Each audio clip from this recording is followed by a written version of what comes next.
Evening. I'm spot on weather meteorologist Matthew Euler. Welcome to my latest weather video.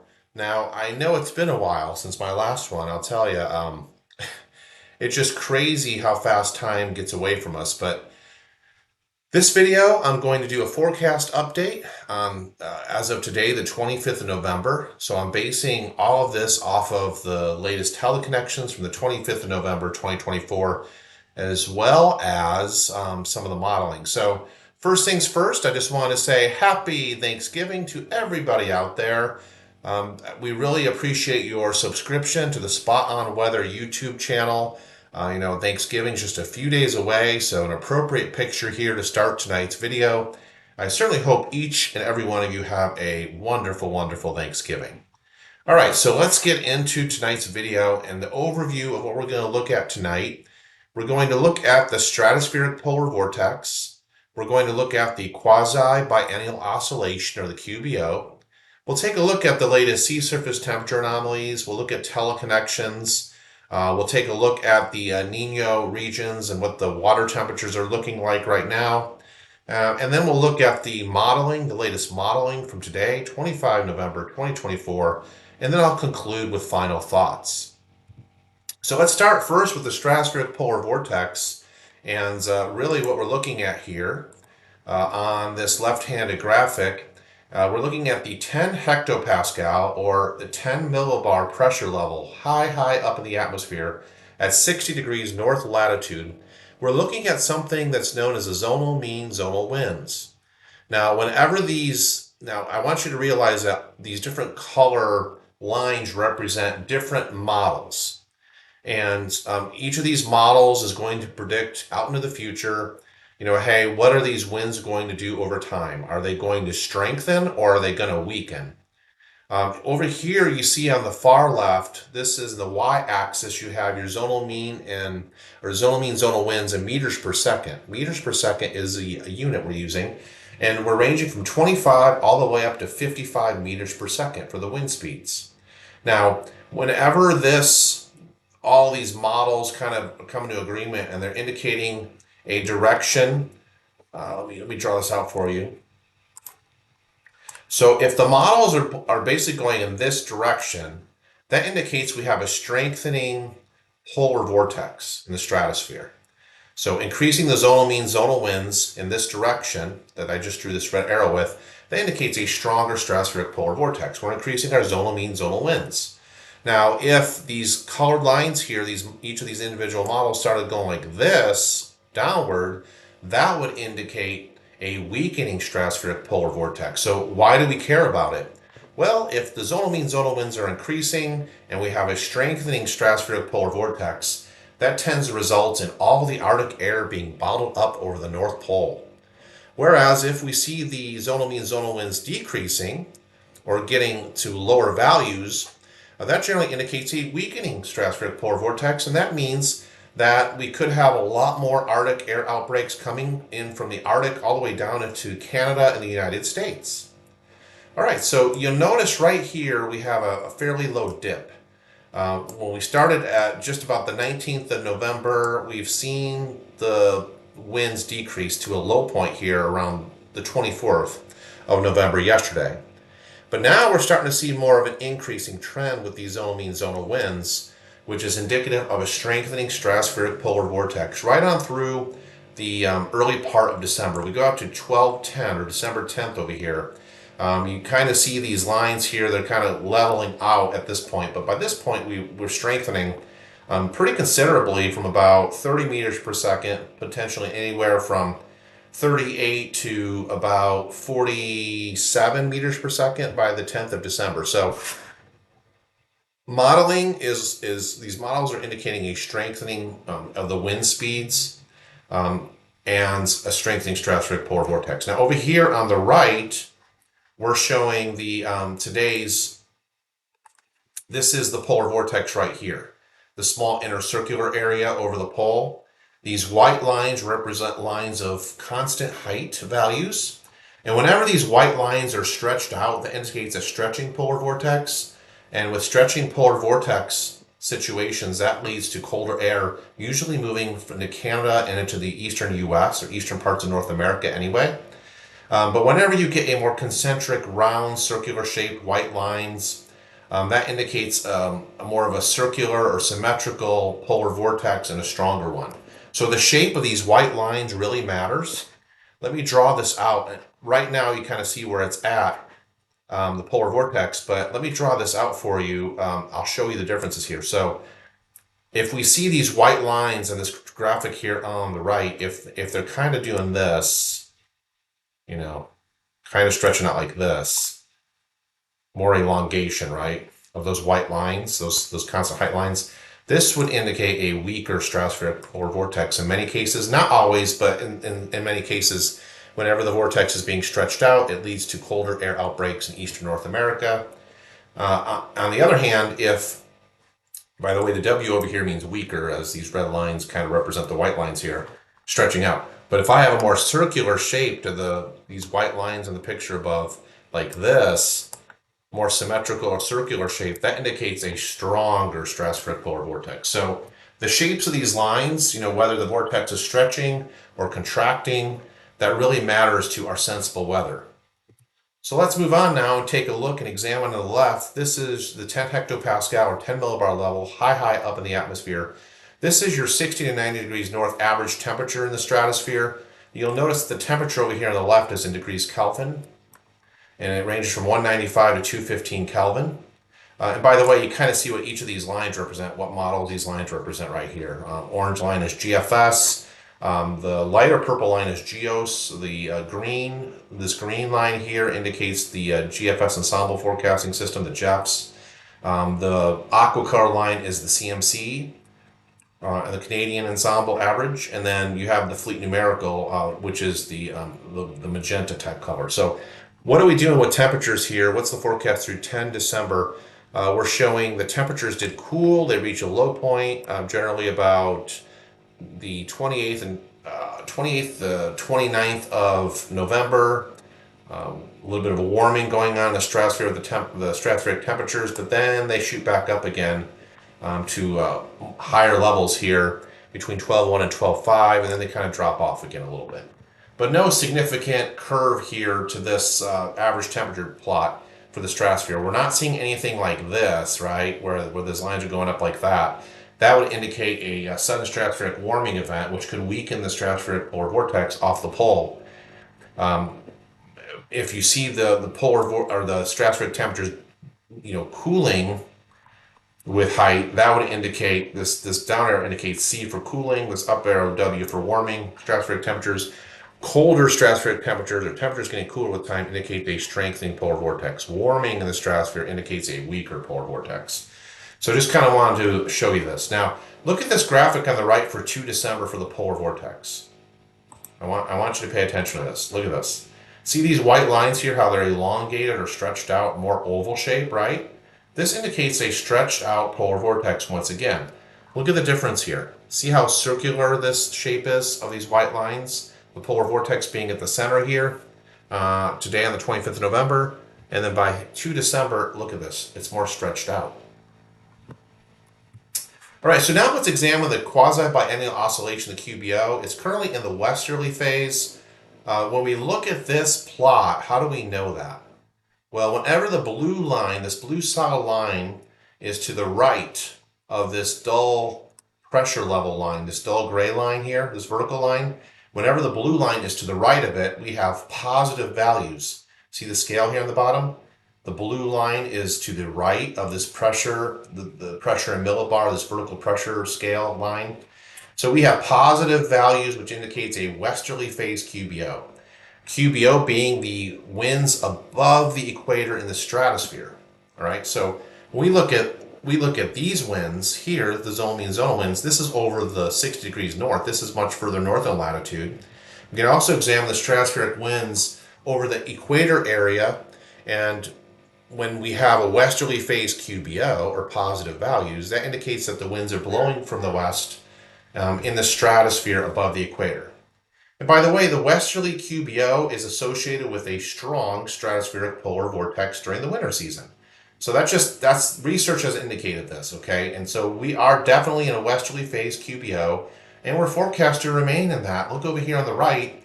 Whenever you see the brown coloring and the W's, that indicates a westerly phase QBO. Whenever you see the E coloring and this like aqua green color, that's the easterly phase of the QBO. And you see how regular the QBO is. This is from Singapore. These are the soundings from 1980 to present. And this kind of shows you the monthly mean zonal winds. When they're westerly, the QBO is positive. When you see the E between those W's in each of these lines, it's easterly QBO, which means that we have easterly winds above the equator, right up in the stratosphere. So last winter we had the easterly QBO. This winter we have westerly QBO. And again, what's the importance of it? Well, how does a QBO influence that stratospheric polar vortex, which is such a key thing for us in the wintertime? Well, the QBO influences the strength of that stratospheric polar vortex, which influences surface pressure patterns where we live. The easterly QBO phase is associated with a weaker stratospheric polar vortex, according to research conducted by Anstey and Shepard in 2014, and it coincides with more sudden stratospheric warmings, a weaker Atlantic jet stream, which usually leads to more higher amplitude long wave situation with a weaker Atlantic jet stream, so more ridging, more troughing, and also colder winters in the eastern U.S. with the easterly QBO. Okay, weaker stratospheric polar vortex, remember, allows that cold Arctic air to descend into the United States more readily.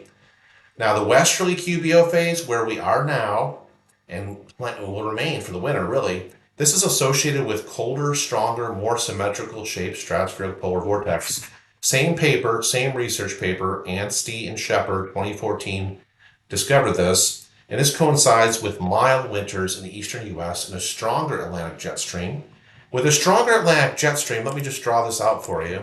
With a weaker Atlantic jet stream, you generally tend to have a jet stream like this. Major dips in the jet stream, major rises in the jet stream like this. So for a weaker stratospheric polar vortex, a weaker Atlantic jet stream, and you get more of the T troughs and the R ridges. You get a much more meridional wavy pattern to the jet stream. Whereas with a westerly QBO, you get stronger stratospheric polar vortex, and you're going to get more of a stronger Atlantic jet stream, which when the jet stream is stronger, it generally tends to move more west to east, more zonal. All right, moving on now. Let's look at the sea surface temperature anomalies. This was as of yesterday from the NOAA Coral Reef Watch, the daily 5-kilometer SST anomalies. All right, so let's pay attention to a couple areas of importance here across the northern hemisphere oceans. First of all, let's look at this. Notice how much above normal these water temperatures are. You see the scale here in degrees Celsius. The orange coloring and the maroon coloring, deeper orange, and the lighter orange indicate above normal water temperatures. The blue coloring is below normal water temperature. So you notice this over the Northwest Pacific, the area I just circled, right in here, the North Central Pacific, we have well above normal water temperatures. We also have above normal water temperatures across the Western Pacific. I mean, you can clearly see the above normal water temperatures here. You also have above normal water temperatures in the Indian Ocean. But as of right now, we're really not looking, this looks more like a neutral IOD, Indian Ocean dipole, because the warmth, the anomalous warmth of the water temperatures in the Indian Ocean is pretty uniform, right? Additionally, we have some well below normal waters across the Gulf of Alaska right now. We have well below normal water temperatures there along Baja, along the southern coast of California.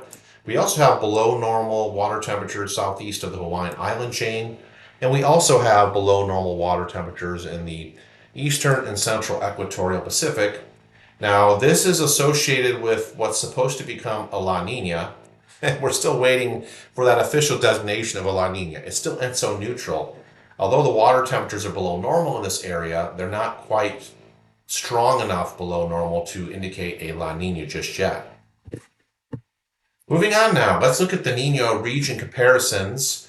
Now, I want you to pay attention to this graphic in the upper right. It really explains the Nino regions and where they reside. So Nino 1 plus 2 is what we'll look at first, which is right off the coast, the west coast of South America. And then we'll examine Nino 3 region. We'll keep going west here along the equator Nino 3.4 region, and then we'll look at the Nino 4 region. So how are the water temperatures in relation to normal in these various regions, Nino regions? Let's start over here on the upper left, showing you this is the Nino 1+2 region. This is the Nino index. And you'll notice the latest values here, about minus 0.14 degrees Celsius. So not very much below normal. It's only minus 0.14 of degrees Celsius below normal in Nino 1+2 region. Moving west to now the CDAS Nino 3. The Nino 3 region, we're seeing a anomaly of about minus 0.43 degrees Celsius, so almost half a degree Celsius below normal in the water temperatures in the Nino 3 region. Moving further west now, let's look at the Nino 3.4 region. Now that Nino 3.4 region is what NOAA uses to classify La Niñas, El Niños. So right now in the Nino 3.4 region, as of this morning, the 25th of November, 2024, CDAS is indicating a value of minus 0.656 degrees Celsius. So technically to get a La Nina classification, you have to have minus 0.5 or greater. So according to the CDAS Nino index, we are in a weak La Nina right now. Okay. And then bottom right here shows the CDAS Nino 4 region here. That's the furthest west region. This is showing a value of minus 0.286 degrees Celsius below normal in Nino 4 region. So right now, the Nino 3.4 region is the coolest region out of all the Nino regions. And it's important to take a look at where the coolest water temperature anomalies are associated with La Nina, because if they're east of 150 degrees west longitude, they're east-based La Nina, that sets up the overall atmospheric waves in a different configuration downstream into the U.S., whereas if you're to the west of 150 degrees west longitude, you have more of a central-based La Nina. And that really can impact, where that tropical convection sets up, where the air's sinking, where the air's rising, and then downstream from that into the U.S., kind of like what type of weather we get. Now let's shift gears and go to the Teleconnections forecast. Now this is the European EPS. This is a 15-day forecast, and we're involving 50 perturbed members on this model, okay? So the 15-day forecast goes out to about, that's the 10th of December right now. The green line indicates the average of all these 50 perturbed model members, okay? So you notice the PNA today, the dates are at the bottom, by the way. You see this date, 2512Z, that was this morning. The PNA was negative. We were at a negative PNA this morning, but the forecast, according to the EPS, is for that PNA to go to positive from about the 29th of November all the way out to the 10th of December. We have a positive value PNA. All right. Looking at the European EPS, PNA 50 perturbed members. Now, I couldn't get the new one yet. It'll come in later tonight.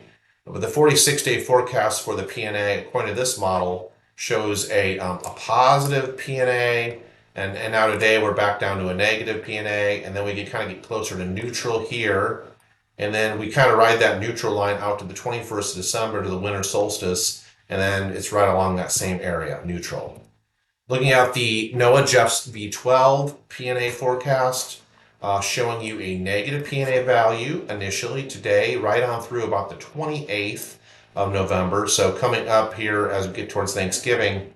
And then we go positive also on this other ensemble forecasting system here, the GFS ensemble. So positive values are showing up here outside of this. Now, again, this is older. You notice the initialized date here on the 46-day EPS forecast is 00Z on the 21st of November. So that new run's going to come out here shortly. Looking at the NAO, the European EPS NAO, North Atlantic Oscillation, 50 perturbed member forecast. I didn't have the regular EPS available, but I do have the 50 perturbed members. Again, this is old, okay? When we look at the 50 perturbed members, the 46-day forecast out to 6 January, showing a negative PNA, and then it's going to remain negative until about, according to this model, up to about the 5th of December, and then it's going to go slightly positive. Moving ahead now to the NOAA JEFS V12 NAO 30 perturbed members. So you notice the JEFS model only has 30 perturbed members, whereas the EPS, the European Ensemble Forecasting System, has 50 perturbed members. So right now for today, according to this model, we're sitting slightly positive. And then we dip negative for a bit. And then we go back positive, okay? You can kind of see the positive around the 5th. I'm losing my mouse key here. I'm trying to find it again. Bear with me. Yeah, anyway, we go with the 5th of December. We're going back to positive values. So, oh, okay, now I found it. Positive. And then we have the European EPS AO 50 perturb member. Now we're going to the AO. What we're looking at initially is a positive AO today, but then it drops negative for a brief period until about the 4th of December. Then it kind of goes neutral. I'll put an N there for neutral. And then it dips back to negative after the 9th of December for the AO forecast. The European EPS AO 50 perturb member forecast is showing a negative value to a positive value going into tomorrow. Then it drops negative again, but then it goes back positive again from about the 6th of December through the 6th of January. This longer range 46-day forecast, the EPS is showing all the way out to a positive value of AO through 6 January. And then the NOAA JEPS V12 AO 30 perturb member forecast, positive AO today, negative AO from the 27th of November to about the 5th of December, and then near neutral from there, right on through the 11th of December. Then finally, the Eastern Pacific Oscillation, the EPO, and it is showing a negative EPO today, and it's going to remain negative to right around the 30th to the 1st, 30th of November, 1st of December. Then it's going to be neutral for a bit. According to the EPS, it drops back to negative after the 5th of December. The European EPS, this is 46-day forecast, 50 perturb members. It is showing a negative, a deeply negative EPO here, and then it goes to a staying negative until about the 15th of December, according to this model. I mean, that's impressive for that long. And then you see a positive trend by late December, early January. And then finally, the NOAA JEPS V12 EPO 30 perturb member forecast showing a negative trend initially to the EPO. It's negative right on through about the 2nd of December, and then it goes slightly positive and then near neutral the rest of the time, right on through 11 December. Now let's examine the Teleconnections, the MJO, the Madame Julian oscillation. As a reminder, generally this side of the MJO phase diagram, 3, 4, 5, that's generally associated with milder wintertime temperatures for the Eastern U.S. Now, if you go over to this side, 7, 8, 1, 2, on this side, this is your cold side. I'll put a letter C there for cold. This side is your warm side, letter W. So if you're on this side of the MJO phase diagram, you're cold. If you're on 3, 4, and 5 phases, you're warm. Okay, so just remember that for the winter months, December, January, and February. Okay, so what we're looking at right now for the MJO is, according to the JEPS V12 bias corrected model from today, we are in phase 3, which favors convection in the Indian Ocean.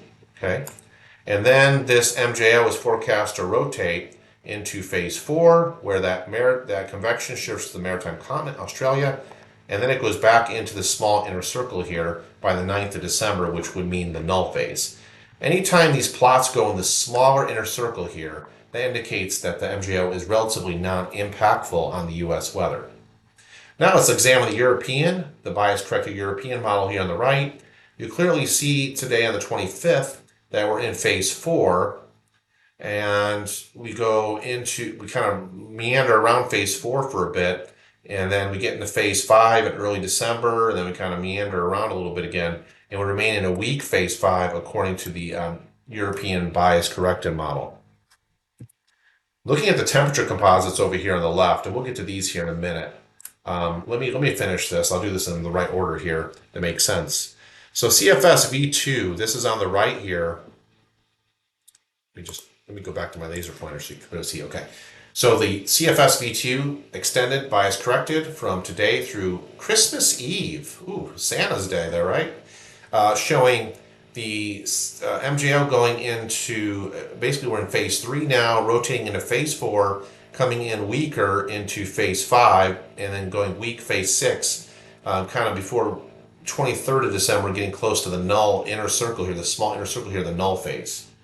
Now, if you look at the temperature composites for October, November, December here on the left, blue coloring indicates below normal temperature, yellow and orange above normal temperature. So Right now, well, what are we in right now? We're in phase three, right? What does phase three give us? That's a pretty warm look, right? For the East, Midwest, and Eastern U.S. and MJO phase three. Look at that, right? So you're saying to yourself, okay, it's going to be getting warmer, right? No, it's not, because there's other teleconnections that are actually overpowering the MJO right now, and I'm going to show you what the forecast looks like here momentarily. But I'm just showing you like phase two for the Eastern U.S., Southeast Mid-Atlantic, and New England would be colder temperatures. Phase five would also be colder temperatures for the Southeast and Mid-Atlantic. So you kind of see how things change. Phase seven would be milder for the Southeast and Mid-Atlantic. So that's why we pay attention to the MJO. Now, the MJO is basically a area of convection, upward and downward vertical motion in the tropics that starts in the Indian Ocean and works its way from west to east. And where that convection is, or where the most vigorous rising air motion is in the vertical, really impacts the downstream weather and where the air sinks and where the air rises. So that's why we look at this. All right, so now let's start getting into some of the forecasting concepts here in tonight's video. Let's take a look at the Thanksgiving Day forecast here on the left. This is the 12Z European model run from today, 25 November. Anytime you see these blue dashed lines, it indicates cold air. Anytime you see the red dashed lines, these are your thickness lines, they represent warmer air, the red dashed lines. All right, so you clearly see this would be for 2 p.m. in the afternoon on Thanksgiving Day. Oh, this is ugly if this is the case for New York City's Macy's Day Parade. Well, actually, no. The Macy's Day Parade should be over by then, I would think.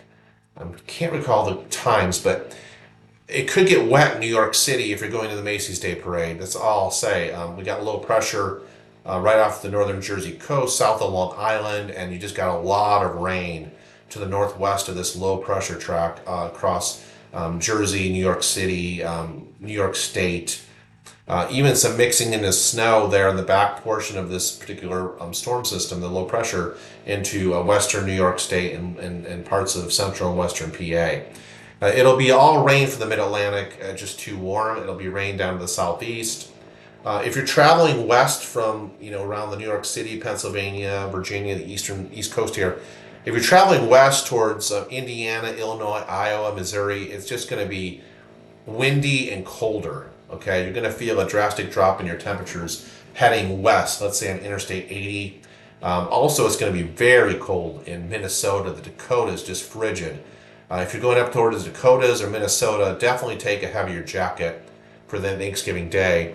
And the mildest temperature is going to be across Texas, New Mexico, Arizona, California, Nevada. That's where the mildest or warmest air will be if you're heading out that way.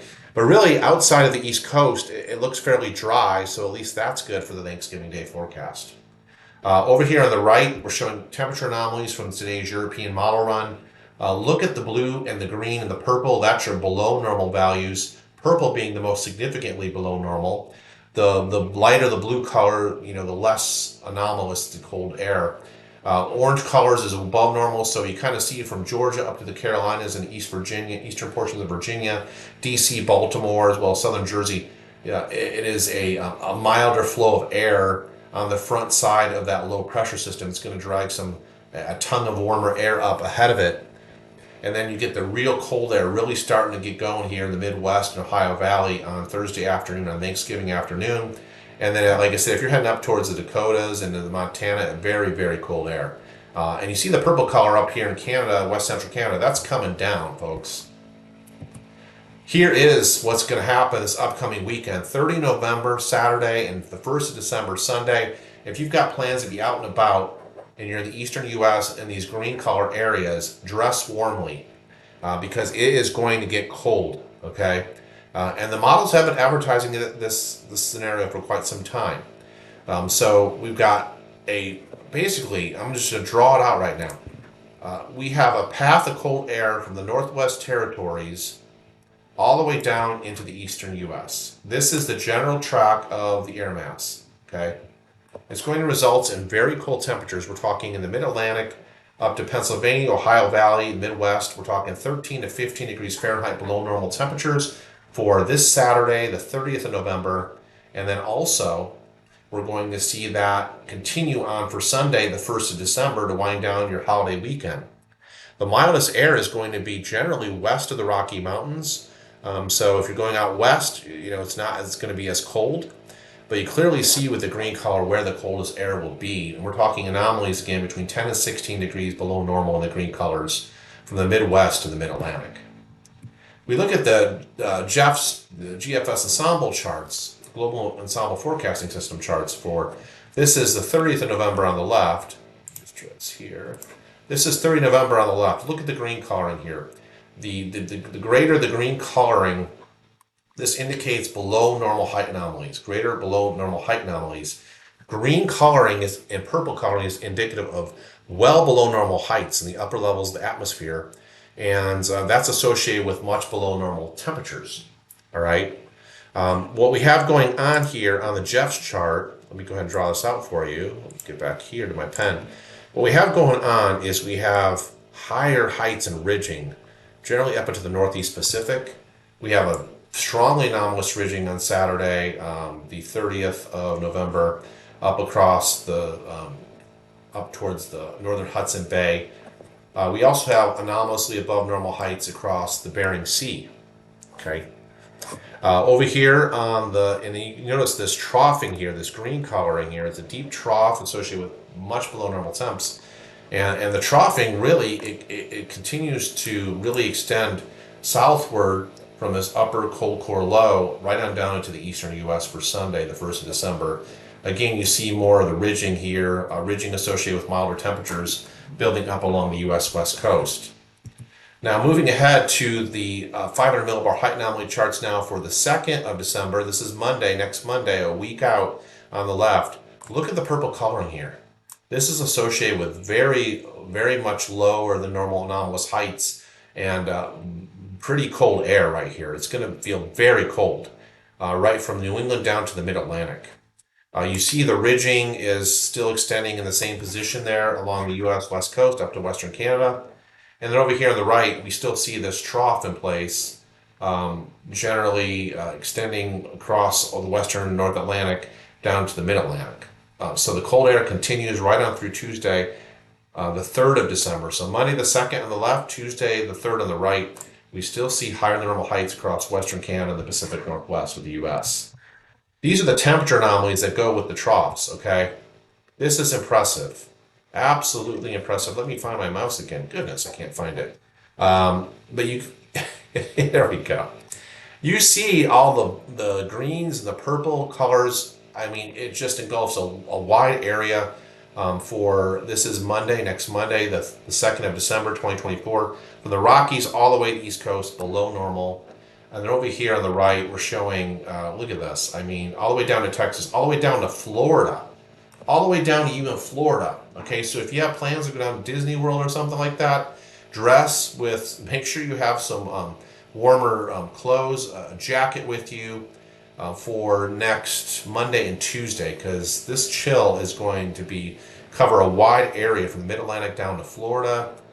So much below normal temperatures. You see the scale here. This is the scale, all right, in degrees Celsius below normal.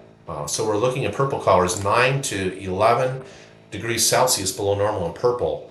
And the green coloring is anywhere from 4 to 8 degrees Celsius below normal. So it's going to be quite cold. This will be the coldest air of the season invading the east. Now this is the European model. This is for the 500 millibar height anomalies for 30 November, Saturday on the left, and then Sunday, the 1st of December on the right. And again, this is just a major league trough here, extending down right on into the Mid-Atlantic, and it's just going to be cold. The ridging is very similar. You see the ridging along higher heights along the U.S. West Coast and Western Canada. Major trough downstream, very cold air into the east. And then this on the left is for Monday. These are height anomalies for Monday the 2nd, according to the European Ensemble, the EPS.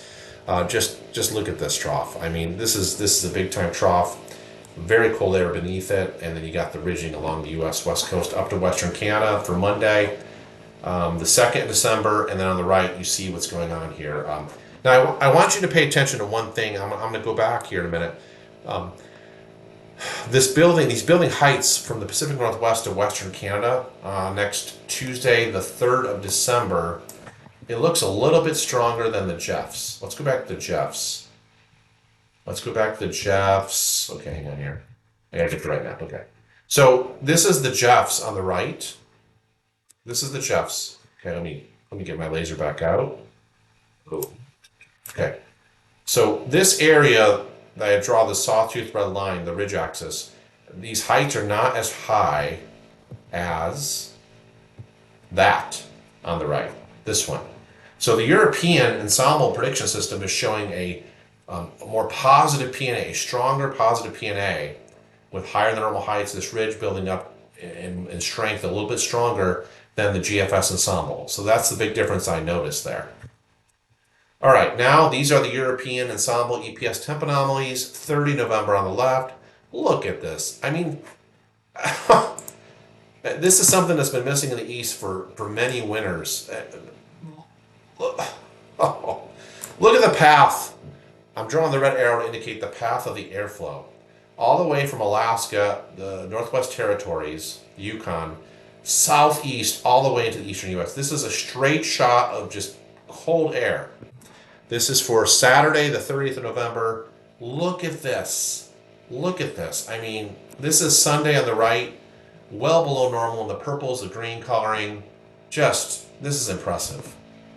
The flow is easily identifiable on these temperature anomaly maps. Now look, from Alaska right on down through Canada, look, I mean, look at the direct shot of flow of air from that high north of latitude Alaska right on down into the southeastern U.S. next Monday, the 2nd of December, well below normal temperatures in the purple.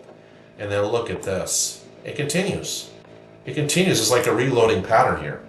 So get ready because it's going to feel like winter. And it's going to start this Saturday, the 30th of November, and it's going to extend through next Tuesday, the 3rd of December, for many of us across the Eastern U.S.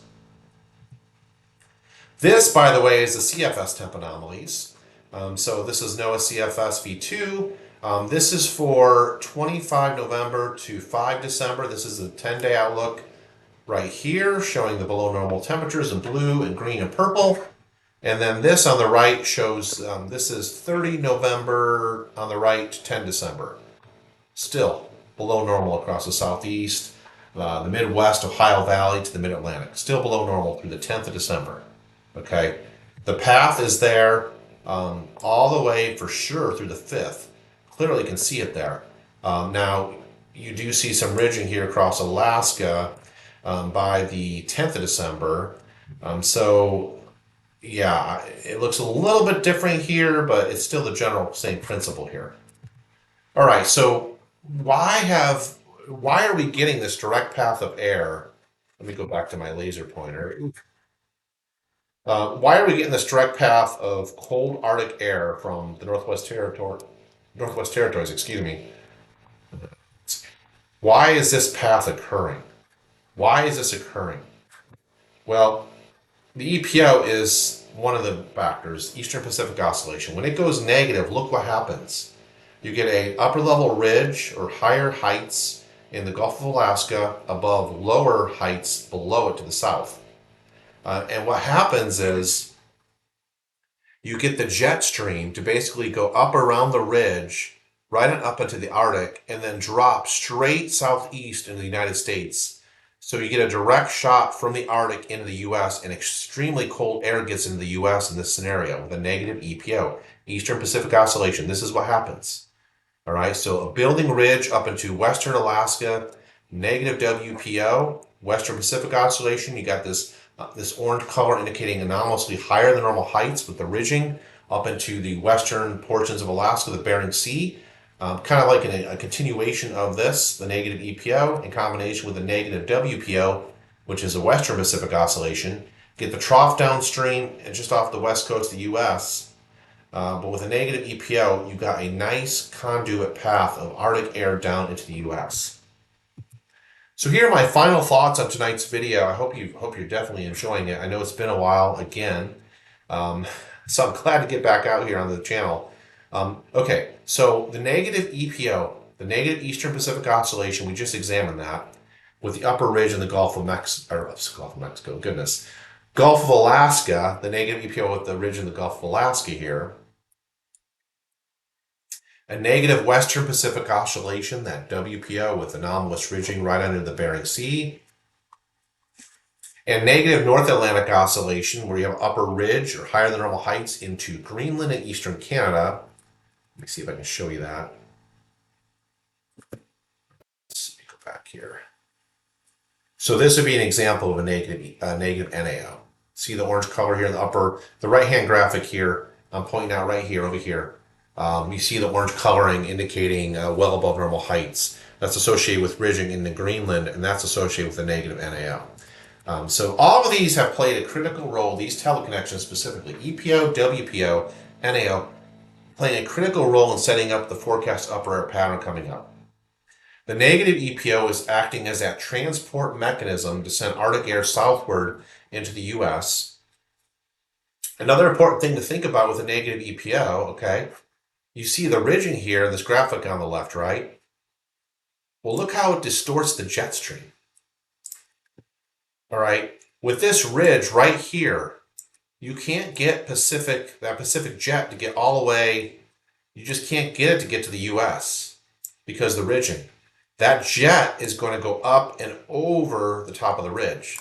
So that negative EPO is very important because it kind of blocks that Pacific jet from getting in to basically getting to the west coast of the U.S. and then that milder Pacific air infiltrating all the way across to the east coast. So that's another importance of that negative EPO. The positive PNA is forecast in early December. This is going to help build the upper heights across the Pacific Northwest and western Canada. You know, we kind of examined this already, but you clearly see what's going on here with building heights along the Pacific Northwest and the western Canada. Let's go back. Let's go back to the PNA. All right, so they're changing. The PNA forecast is changing. This is getting stronger in the positive direction. According to the EPS, it's also getting stronger, more strongly positive on the Jeff's V12 forecast. So we're looking at positive PNA coming up here in early December, the first week of December. And that's going to also help and guide over the top of that ridging or higher heights, colder air to move directly from the Northwest Territories into the U.S., Eastern U.S. Additionally, the stratospheric polar vortex is stretched and descended south in southern Canada. It's kind of waxing and waning, so to speak, where we've had a stretched event in late November, then it's kind of contracted back up to the North Pole area. Now another stretching is forecast here the first week of December. The results of all of this will be a broad swath, very broad in nature. It's not going to be a tiny corridor here. We're talking a very broad swath of very cold air stretching from the Midwest to East Coast beginning this upcoming weekend. Specifically Saturday. It's going to really kick in Saturday, the 30th of November, again, and persist through the 3rd of December, next Tuesday. Now, the stratospheric polar vortex is projected to strengthen over the next 7 to 10 days. That's going to result in increasing zonal mean zonal winds. Despite the strengthening polar vortex, though, there's a stretching of that vortex, resulting in anomalously cold air in the U.S. here the first week of December. What we've been seeing and what we're expecting, most of the modeling is in great agreement with this, is these reloading troughs and bubble Arctic high pressure systems that impact the mid-Atlantic. They come down from that northwest Canada area and kind of move southeast, these bubble Arctic highs. And they're just reinforcing shots of colder air. You will have some moderating temps in between these reinforcing shots of colder Arctic air. I mean, if this was like January, oh my gosh, this kind of pattern, it would be absolutely frigid coming in. But we're still, working our way into early December, so the potential is not being reached that, let's say, as far as the cold air, how bitterly cold it could be as compared to like January. We are expecting the coldest period to be from 1 to 3 December, but don't sleep on this upcoming weekend. That Saturday, the 30th of November, don't sleep on it. It's going to be cold. And we'll have daily highs across southeastern Virginia, locally here, only in the 40s, and overnight lows in the upper 20s and lower 30s. We're going to see our first frost potential across southeast Virginia here the first few days of December. The potential for the colder than normal temps, it's there to persist in the middle of December potentially. There is some uncertainty creeping in now to the longer range modeling on the ensembles. The EPS is more cold, even into 10 December, whereas the GFS, or the Global Ensemble Forecasting System, GEFS, is starting to show milder air trying to like work its way in around the 10th and just after that. We'll have to keep watching the trends. Now, the latest EPS long range shows a development of a negative North Atlantic oscillation, another NAO going negative, in combination with that stronger Pacific North American PNA pattern, 7 to 10 December, which will keep the Eastern U.S. colder than normal longer, with more reloading of cold air. The GEFS, on the other hand, is showing a weaker negative NAO and a weaker positive PNA pattern, which would result in near normal heights across the eastern seaboard by 10 December. Both the EPS and the GEFS ensembles do show above normal heights across the western portion of North America and below normal heights across eastern North America in the longer range. So as long as that continues, this is a really interesting pattern, everybody. You know, it's been winters, it's been years, it's been many winters since we've seen this kind of trajectory of Arctic colder air kind of flowing in, a direct source from the high north right down into the eastern U.S. with a milder western U.S. It's really impressive to look at. And I wanted to make a special video. You know, we got Thanksgiving coming up here, kind of give you an idea of what to expect if you're traveling. There's really not going to be a lot of delays from, I'd say, the Appalachians west. It looks pretty dry. So if you got Thanksgiving plans and you're flying, it looks good. If you're driving, it's dry.